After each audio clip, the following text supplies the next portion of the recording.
예수께서 다시 바닷가에 나가심에 큰 무리가 나왔거늘 예수께서 그들을 가르치시니라.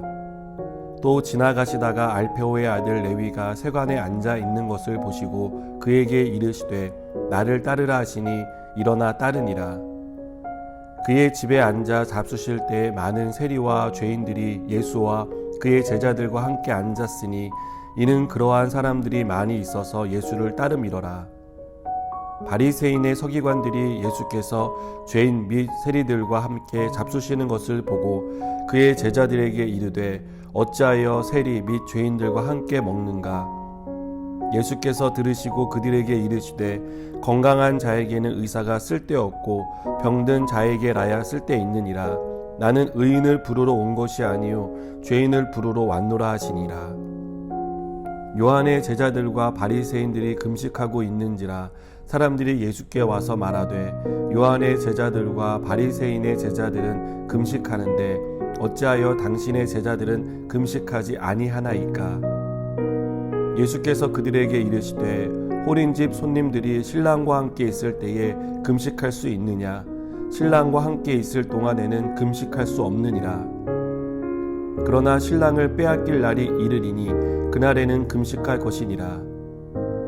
생배 조각을 낡은 옷에 붙이는 자가 없나니 만일 그렇게 하면 기운 새 것이 낡은 그것을 당기어 헤어짐이 더하게 되느니라.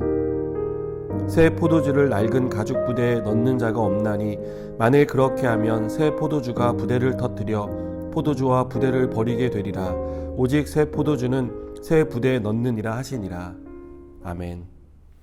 율법은 의인과 죄인을 가르는 기준을 제공합니다.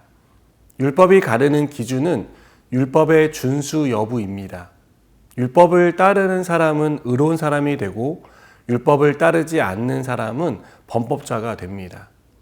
그것은 율법이 죄가 무엇인지를 가르쳐주고 있기 때문입니다. 그래서 세리와 죄인들은 율법의 기준으로 보면 범법자에 해당했습니다. 그들은 율법을 따르지 않았고 로마에 부역하고 살았기 때문입니다. 예수님이 이들과 함께 식사하자 서기관들은 의문을 갖지 않을 수 없었습니다. 이들의 기준으로 세리와 죄인들은 함께하는 것 자체가 부정한 일이었기 때문입니다. 예수님이 메시아시라면 이런 사실을 알고 있었을 것이고 해서는 안 되는 일이라는 것도 알았을 텐데 라는 생각을 했던 것입니다. 그런데 예수님은 보란듯이 세리와 죄인들과 함께 식사를 하고 있었으니 이해가 되지 않았던 것이죠. 이 일에 대해 예수님은 어떻게 말씀합니까? 건강한 자에게는 의사가 쓸데없고 병든 자에게라야 쓸데있느니라. 나는 의인을 부르러 온 것이 아니요 죄인을 부르러 왔노라 라고 말씀합니다. 예수님은 율법으로 정죄받는 세리와 죄인들 그리고 그들을 정죄하는 바리새인과 서기관들 같은 종교 지도자들을 위해 오셨습니다. 율법을 지키니 우리는 의로운 사람이야. 우리는 세리와 죄인들과는 달라 라고 말하는 사람들은 깊은 병에 걸려 있다는 것을 모릅니다. 그러나 예수님은 이들이 얼마나 깊은 병에 걸려 있는지 아셨고 이들을 깨끗하고 건강하게 하시기 위해 오셨다라고 말씀합니다. 불행하게도 종교 지도자들은 예수님의 전한 복음을 받아들이지 않았습니다. 사람들은 예수님의 제자들이 금식하지 않는 것을 이상하게 생각했습니다. 율법이 명한 금식은 당연히 따라야 할 규범이었기 때문입니다. 하지만 예수님은 이들의 질문에 대해 세 가지 비유로 설명합니다. 첫째는 혼인집 신랑의 비유입니다. 결혼식을 하는데 어떻게 금식을 할 수 있느냐는 것입니다. 둘째는 생배 조각을 낡은 옷에 붙이는 비유입니다. 만일 그렇게 한다면 낡은 옷은 생배 조각 때문에 더 심하게 헤어진다는 것입니다. 셋째는 새 포도주를 낡은 가죽 부대에 넣는 비유입니다. 그렇게 하게 되면 새 포도주가 발효되는 동안 낡은 가죽 부대는 터져서 가죽 부대도 포도주도 모두 버리게 될 것입니다.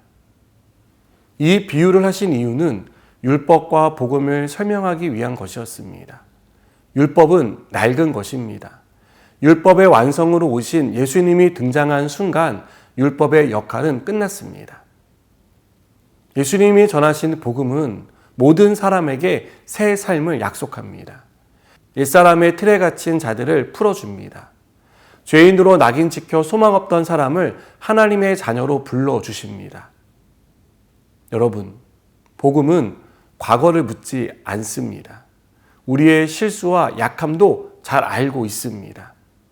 그래서 예수님을 통해 죄를 용서받고 예수님을 통해 하나님께 나아갈 수 있다는 것을 우리에게 끊임없이 가르쳐 줍니다.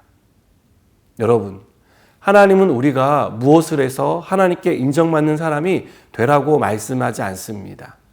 예수님을 믿음으로 구원을 받고 예수님을 통해 하나님께 나오라고 말씀합니다.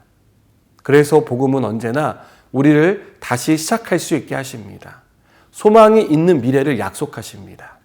이 사실을 믿으시기 바랍니다. 기도하시겠습니다. 하나님, 우리에게 복음을 주셔서 우리에게 미래를 주시고 소망을 주셔서 감사합니다. 무엇보다 생명을 주신 은혜에 감사하며 살게 하여 주옵소서. 예수님의 이름으로 기도드립니다. 아멘.